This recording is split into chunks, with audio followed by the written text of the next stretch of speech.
Hi అండి. Welcome back to మీకోసం healthy and tasty. ఈ వీడియోలో ఒక మంచి హెల్దీ లడ్డు రెసిపీని చూపించబోతున్నానండి. ఈ చలికాలంలో రోజుకి ఒక లడ్డు తింటే చాలండి. బాడీలో ఉన్న ప్రతి పార్ట్కి కావాల్సిన పోషకాలని అందిస్తుంది. చలికి తట్టుకునే శక్తిని ఇస్తుంది. అలాగే స్కిన్ గ్లోగా మారుతుంది అండ్ హెయిర్ కూడా షైనీగా సిల్కీగా మారుతుంది. హెల్దీగా గ్రో అవ్వడానికి హెల్ప్ చేస్తుంది. సో ఇన్ని బెనిఫిట్స్ ఉన్న ఈ లడ్డు రెసిపీని ఎలా చేయాలో చూద్దామా? రెసిపీ స్టార్ట్ చేసే ముందు ఒక చిన్న మాట అండి. నా వీడియోస్ చూసే వాళ్ళందరూ కూడా చూసి వెళ్ళిపోకుండా ఒక చిన్న లైక్ చేయండి. మీ చిన్న లైక్ నాకు చాలా వాల్యుబుల్ అండి. మీరు అలా లైక్ చేయకుండా వెళ్ళిపోతే మీకు నచ్చిందో లేదో అని నాకు ఎలా తెలుస్తుందో చెప్పండి. మీ యొక్క చిన్న లైక్ నాకు చాలా మోటివేషన్ ఇస్తుందండి అండ్ చాలా హ్యాపీనెస్ని కూడా ఇస్తుంది. మీరు అర్థం చేసుకుంటారని అనుకుంటున్నాను.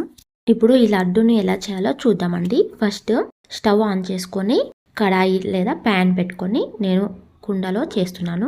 కుండలో అయితే కాసేపు హీట్ అయిన దాకా వెయిట్ చేయాలి. ఒక 2 మినిట్స్ 3 మినిట్స్ పాటు కుండని హీట్ చేసుకోవాలి.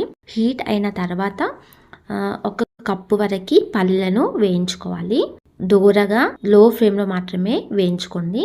కుండలో వేయించుకున్నప్పుడు మంటని హై ఫ్లేమ్లో పెట్టొద్దు. లో ఫ్లేమ్లో లేదా మీడియం ఫ్లేమ్లో కుక్ చేసుకోవాలి. ఇప్పుడు పల్లీలని బాగా కలుపుకుంటూ రోస్ట్ చేసుకోవాలి. కుండలో వేయించుకుంటే లోపలి వరకు బాగా వేగుతాయి. వాటిలో ఉండే పోషకాలు పోకుండా ఉంటాయి. ఇలా బాగా వేయించుకున్న తర్వాత వేరొక ప్లేట్లోకి ట్రాన్స్ఫర్ చేసుకోవాలి. ఇప్పుడు తిరిగి అదే ప్యాన్లోకి అవిసె గింజలను 1 కప్పు వరకు అలాగే నువ్వులని 1 కప్పు వరకు వేయించుకోండి. ఇవి రెండు కాస్త ఇంచుమించు సేమ్ సైజులో ఉంటాయి కాబట్టి చిటపటలాడే వరకు వేయించుకోవాలి. కొంచెం రంగు మారే వరకు వేయించుకోండి. ఔషధంలో ముఖ్యంగా ఒమేగా ఫ్యాటీ యాసిడ్స్ ఇంకా యాంటీ ఆక్సిడెంట్స్ ఇంకా చాలా హెల్త్ బెనిఫిట్స్ ఉంటాయండి. ఇందులో ముఖ్యంగా వేడి చేసే గుణం ఎక్కువగా ఉంటుంది. నువ్వుల్లో కూడా కాల్షియం ఎక్కువ ఉంటుంది. ఇంకా ప్రోటీన్స్ కూడా ఉంటాయి. చాలా హెల్త్ బెనిఫిట్స్ ఉంటాయండి. అదేవిధంగా పల్లీల్లో కూడా మంచి ప్రోటీన్, కార్బోహైడ్రేట్స్ అన్ని వైటమిన్స్, యాంటీ ఆక్సిడెంట్స్ ఉంటాయి. ఇవి మన హెల్త్ని బూస్ట్ చేస్తుంది. ఇంకా ఇమ్యూనిటీ లెవెల్స్ని పెంచుతుంది. స్కిన్ని టైట్గా ఉంచడానికి కొలాజిన్ని పెంచుతుంది. వీటన్నిటిని కలిపి ఇలా లడ్డూలా చేసుకొని తింటే మంచి పోషకాలతో పాటు మంచి ఎనర్జీని కూడా ఇస్తుంది. ఇప్పుడు ఇలా బాగా వేయించుకున్న తర్వాత ప్లేట్లోకి ట్రాన్స్ఫర్ చేసుకోండి. ఇప్పుడు వీటిని బాగా చల్లార పెట్టుకోవాలి. బాగా కూల్ అయిన తర్వాత మిక్సీ జార్లోకి వీటన్నిటిని యాడ్ చేసుకోండి. ఇలా యాడ్ చేసుకున్న తర్వాత అందులోకి 2-3 ఇలాచీలని యాడ్ చేసుకోండి. ఇలాచీ వేసుకోవడం వల్ల మంచి అరుగుదల ఉంటుంది. మంచి ఫ్లేవర్ యాడ్ అవుతుంది. ఇప్పుడు క్యాప్ పెట్టేసుకొని గ్రైండ్ చేసుకోండి. ఇలా హాఫ్ గ్రైండ్ చేసుకున్న తర్వాత అందులోకి 1 కప్పు దాకా బెల్లం లేదా షుగర్ లేదా డేట్స్ అయినా యాడ్ చేసుకోవచ్చు. ఇక్కడ నేను బెల్లాన్ని వాడుతున్నాను. బెల్లం ఆరోగ్యానికి మంచిది. స్వీట్ ఎక్కువగా ఉండాలి అంటే బెల్లం క్వాంటిటీని పెంచుకోవచ్చు. బెల్లాన్ని యాడ్ చేశాక మరొకసారి గ్రైండ్ చేసుకోండి. ఒక 2-3 పల్సెస్ వేసుకుంటే స్మూత్గా బ్లెండ్ అవుతుంది.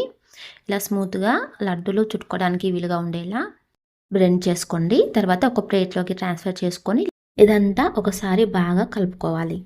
కొద్ది కొద్దిగా తీసుకొని లడ్డులాగా చుట్టేసుకోవాలి. లడ్డూలు చేయడానికి సరిగ్గా రాకపోతే నెయ్యిని వేడి చేసుకొని ఇందులోకి వేసుకుంటూ లడ్డూలని చుట్టుకోండి. బాగా వస్తాయి. ఇలా మిగిలిన మిశ్రమం అంతా కూడా లడ్డుల్లా చుట్టేసుకొని పెట్టుకోండి. ఒక ఎయిర్ టైట్ బాక్స్లోకి లేదా జార్లోకి ట్రాన్స్ఫర్ చేసుకొని పెట్టుకోండి. 15 రోజుల పాటు నిల్వ ఉంటాయి. హ్యాపీగా రోజుకొకటి తినొచ్చు. పిల్లలకు రోజు ఒకటి ఇవ్వండి. స్ట్రాంగ్గా పెరుగుతారు. అంతేనండి. ఇంట్లో ఉన్న వాటితోనే తక్కువ ఖర్చులో ఎక్కువ బెనిఫిట్స్ వచ్చేలా చాలా సింపుల్గా ఈజీగా ఎలా చేయాలో చూసారు కదండి. ఈ వీడియో మీకు నచ్చిందని అనుకుంటున్నాను. నచ్చితే డెఫినెట్గా లైక్ చేయండి. అలాగే ట్రై చేసి ఎలా వచ్చిందో కామెంట్లో చెప్పండి. మీ ఫ్రెండ్స్ అండ్ ఫ్యామిలీకి షేర్ చేయండి. మన ఛానల్ని సబ్స్క్రైబ్ చేసుకొని ఫాలో అవ్వండి. పక్కన ఉన్న బెల్ ఐకాన్ని ప్రెస్ చేసి నేను పెట్టే ప్రతి వీడియో నోటిఫికేషన్ మీ వరకు వస్తుంది. Thank you for watching.